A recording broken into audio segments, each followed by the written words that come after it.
Bem-vindos ao debate sobre o 11º episódio da série Para Além do Cérebro, da RTP1, com o tema Experiências Mediúnicas. Se eu largar uma maçã, ela cai. A física clássica diz-nos que a fronteira entre o nosso cérebro e o mundo exterior é absoluta, é impenetrável. É o nosso motor da consciência, certo? Exato, o cérebro é o motor e quando esse motor se desliga de vez, o ecrã fica negro. Mas e se esse ecrã negro começasse de repente a transmitir algo vindo de fora? Pois, é essa a grande provocação que o material nos lança, não é? A ideia de que o ecrã não precisa do motor físico para continuar a receber sinal. Habitualmente, quando falamos de um diagnóstico médico, existe ali uma expectativa de precisão absoluta, certo? Se partirmos um braço, o raio-x mostra-nos aquela linha branca irregular no osso, não é? O médico aponta, diz, está ali a fratura e nós confiamos. É visível e reconfortante até na sua objetividade. É uma realidade perfeitamente binária. Ou o osso está partido ou não está.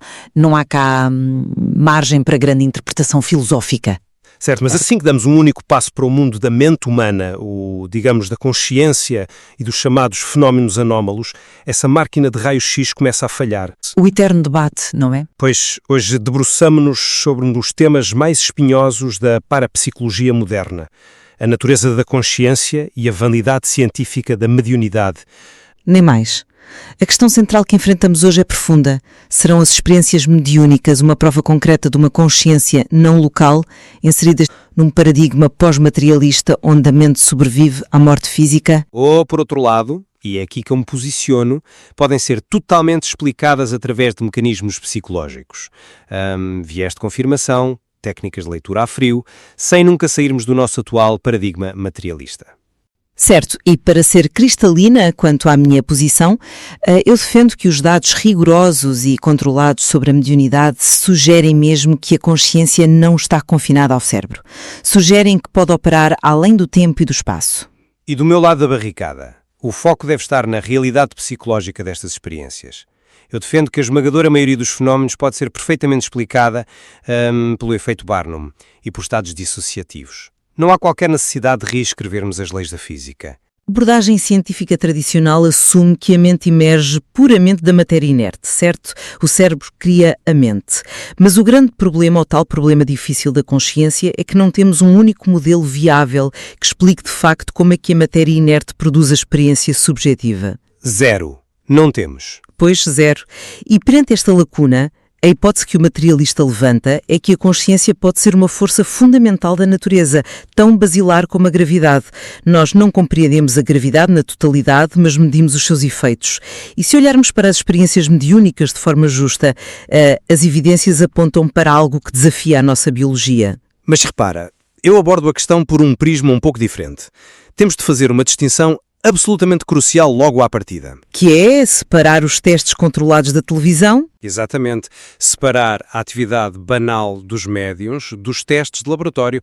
E eu reconheço e faço questão de sublinhar isto de forma clara que a vasta maioria das pessoas que afirmam ser médiuns acredita genuinamente que têm um dom. Sim, o material é muito claro ao afastar o estereótipo do vigarista. Não são fraudes deliberadas. Pois não. Contudo, a explicação para os sucessos deles não requer invocar entidades do além. O nosso cérebro é uma máquina de reconhecimento de padrões fantástica e temos um arsenal vastíssimo de explicações puramente terrenas. Pensa, por exemplo, no efeito Barnum. Ok, explica lá isso no contexto de uma leitura. É o princípio psicológico onde o cérebro humano encontra significado pessoal profundo em afirmações genéricas. Imagina que eu sou um médium e te digo num tom muito empático: sinto que tens um potencial enorme que ainda não utilizaste. Ou tens um sentido de humor acima da média que usas como escudo. Claro, isso soa incrivelmente profundo e pessoal. A pessoa pensa logo, uau, ele conhece-me. Exato, mas a verdade é que quase toda a gente se revê nessa descrição. O teu cérebro faz o resto do trabalho. Preenche os espaços em branco com memórias específicas para validar a afirmação. E se juntares a isto o cold reading, onde o médium lê inconscientemente as tuas microexpressões, a respiração, como cruzas os braços, não precisamos de fantasmas. Eu percebo perfeitamente onde queres chegar e se estivéssemos a falar apenas de consultas normais dava-te razão absoluta, mas o teu argumento esbarra num problema fundamental quando olhamos para os protocolos experimentais do material. É que esses protocolos são desenhados precisamente para eliminar a leitura corporal. Estás a referir-te aos protocolos de triplo cego, certo? Exatamente.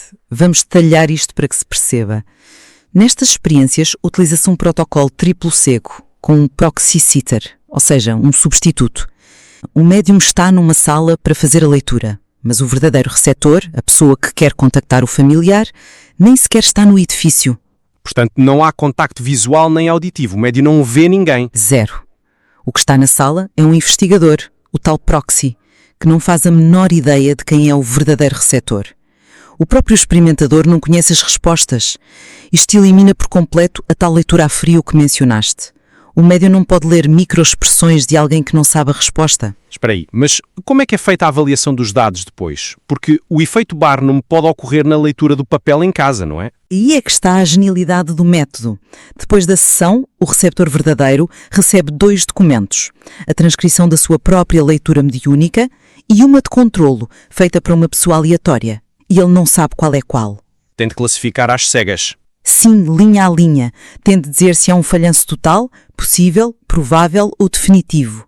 E o que os resultados nos mostram, de forma estatisticamente significativa e consistente, é que eles conseguem identificar o seu próprio relatório. Não é um médium dizer tens um bom sentido de humor. É descrever causas de morte específicas, nomes, detalhes íntimos. Pois. Pareidolia e viés de confirmação explicam ver caras nas nuvens. Não explicam a nuvem dizer tal cunha secreta do teu avô. É uma excelente imagem, confesso. Mas há aqui um salto lógico que me custa a engolir. É inegável que desenhar um protocolo triplo cego reduz o ruído. Eu admito isso, mas simplesmente não aceito a premissa de que uma anomalia estatística comprova a sobrevivência após a morte. Mas porquê? Se eliminamos os meios normais, o que é que sobra? Sobra um fenómeno anómalo. Não sobra necessariamente a vida após a morte. A ciência é rigorosa a explicar o como das coisas. O padrão de ouro não é ter uma experiência bem-sucedida num laboratório, mas sim a replicabilidade independente. E mesmo assumindo que há uma transferência de informação anómala, o salto de temos uma anomalia estatística para o teu avô falecido está a ditar respostas é francamente colossal. Então, na tua visão materialista, qual seria a explicação alternativa para a informação chegar lá? Pode apontar para capacidades humanas ainda não mapeadas, uma forma de intuição extrema ou sensibilidades do cérebro a campos de informação que desconhecemos. Tudo isso continuaria ancorado na nossa biologia. Declarar logo a sobrevivência da alma é abdicar de procurar o verdadeiro mecanismo físico. É um argumento válido, apontar para as capacidades latentes do cérebro. Mas, se vamos explorar as capacidades extremas do cérebro, temos de olhar para a mecânica de quem recebe a informação. E é aqui que introduzo o meu segundo ponto, que acho extraordinário no material. A canalização em transe. Estamos a entrar na extremidade do espectro. Completamente. Se na mediunidade clássica o médium ouve a informação, na canalização em transe, uma entidade supostamente usa diretamente o aparelho biológico do médium, o corpo, as cordas vocais. E o exemplo mais contundente disto é a xenoglóssia. Que é diferente de falar em línguas inventadas, atenção. Exato, diferente da glossolalia. A xenoglossia envolve o uso de línguas reais e estruturadas. Temos casos validados onde indivíduos de língua inglesa, sem qualquer exposição prévia, começam repentinamente a falar português, espanhol, francês e até línguas mortas. Apresentam sintaxe correta e vocabulário contextual. É muito estranho, de facto. Se o cérebro humano é o limite, como é que o teu modelo psicológico acomoda a geração de uma língua estrangeira complexa do nada? A mente normal não faz o download de um dicionário. É difícil de explicar, claro, mas não surge do nada absoluto. Já consideraste a perspectiva da psicologia clínica aqui? O mecanismo que propomos chama-se criptomnésia. Memória oculta. Mas como é que isso resulta numa fluência sintática completa? Imagina uma criança de 5 anos cuja vizinha falava espanhol. A criança ouviu aquelas conversas enquanto brincava. O cérebro humano não é uma pendrive que apaga ficheiros, é um gravador imensamente complexo. Estás a dizer que 30 anos depois isso vem ao de cima? Exatamente. 30 anos depois, num estado alterado de consciência, essas redes neuronais ativam-se. O sujeito reproduz fonemas, frases completas com um sotaque perfeito, sem ter lembrança consciente de o ter aprendido. Mas repara, o nível de fluência conversacional nestes casos validados vai muito além de repetir frases feitas memorizadas na infância. Há interação real com os investigadores. Responde-se a perguntas nesses idiomas. Mas a capacidade do cérebro num estado dissociativo para organizar linguagem é assombrosa. Aliás, quando olhamos para a canalização em transe, ela assemelha-se imenso aos critérios diagnósticos da psiquiatria. Lembra muito a perturbação dissociativa da identidade, onde a mente se fratura. Espera. Não podemos cruzar essa linha sem referir um facto vital que o material sublinha com muita força. Estes indivíduos não são doentes mentais. Foram submetidos a baterias de testes clínicos e a conclusão é clara. Eles não têm psicopatologias. Sim, eu não estou a dizer que são clinicamente doentes. O material é impecável a fazer essa distinção. E esse é o ponto mais fascinante disto tudo. Eles apresentam experiências que se sobrepõem a sintomas psiquiátricos, mas são pessoas altamente funcionais. Têm empregos, famílias. Sabes qual é a diferença mecânica fundamental entre um doente com dissociação e um médium em transe? É o facto de um médium de conseguir entrar e sair daquele estado voluntariamente, certo? Exatamente. A palavra-chave é controlo. O doente psiquiátrico sofre com a invasão destas vozes, que destroem a sua funcionalidade. O médium, por outro lado, convida-as. Usam rituais de preparação, acendem uma vela, reduzem as luzes, meditam. São técnicas de autoindução. Pois são. Eles abrem uma porta mental. E mais importante, têm rotinas de encerramento. A sessão acabou, apago a vela, volto a ser João. Do ponto de vista psicológico, isto é um fenómeno brilhante de demarcação autoinduzida. O cérebro cria uma barreira perfeitamente controlada. Portanto, não precisamos de invocar um espírito antigo. Estamos perante a notável capacidade de compartimentação da própria mente. Se a biologia humana é assim tão suscetível a truques de criptomnésia, comprovamos algo de forma irrefutável. É por isso que o paradigma pós-materialista abandona o cérebro como ferramenta e vira-se para a tecnologia, o que nos leva ao nosso terceiro ponto, a transcomunicação instrumental, a famosa ITC. O uso de aparelhos físicos, rádios, televisões. Precisamente, se a biologia levanta dúvidas, testamos a hipótese no hardware físico, computadores utilizados diretamente para captar informação do mundo espiritual. O princípio subjacente descrito no material é o da ressonância. Pensa na analogia de um rádio moderno. Para ouvires uma estação de forma clara, o teu receptor e o transmissor têm de estar afinados exatamente na mesma frequência. Sim, uma pequena discrepância e só ouve-se estática. Exato, mas no caso da ITC, o equipamento físico é apenas uma parte da equação. O material sugere que o campo de contacto exige que as mentes de ambos os lados do véu estejam afinadas.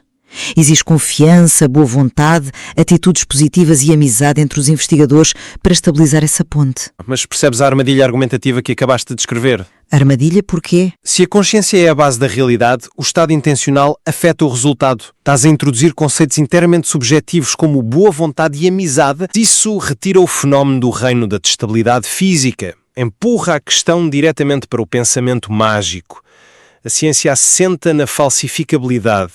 Se montamos uma experiência com os melhores rádios do mundo, seguimos todos os protocolos e o resultado é a estática, o que é que nos diz o investigador da ITC? A vibração estava baixa, alguém não tinha boa vontade. Torna a hipótese impossível de refutar. Há sempre uma desculpa não mensurável. Isto não é ciência física, é fé mediada por transistores. Eu percebo o teu ceticismo, mas não achas que, ao exigires um mecanismo puramente independente, estás a cometer o erro crasso de impor as regras do materialismo a um fenómeno que opera noutro paradigma? Estás a exigir que um fenómeno de consciência pós-material se comporte como uma bola de bilhar da física de Newton. A própria mecânica quântica já nos forçou a engolir que o observador afeta o sistema. Cuidado com a analogia quântica, é muito perigosa aqui. Mas é válida.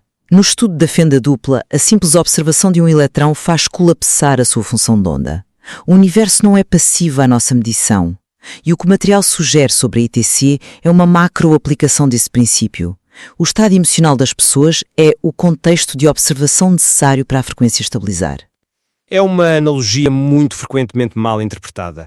O efeito do observador na física quântica diz respeito à interação física de medição.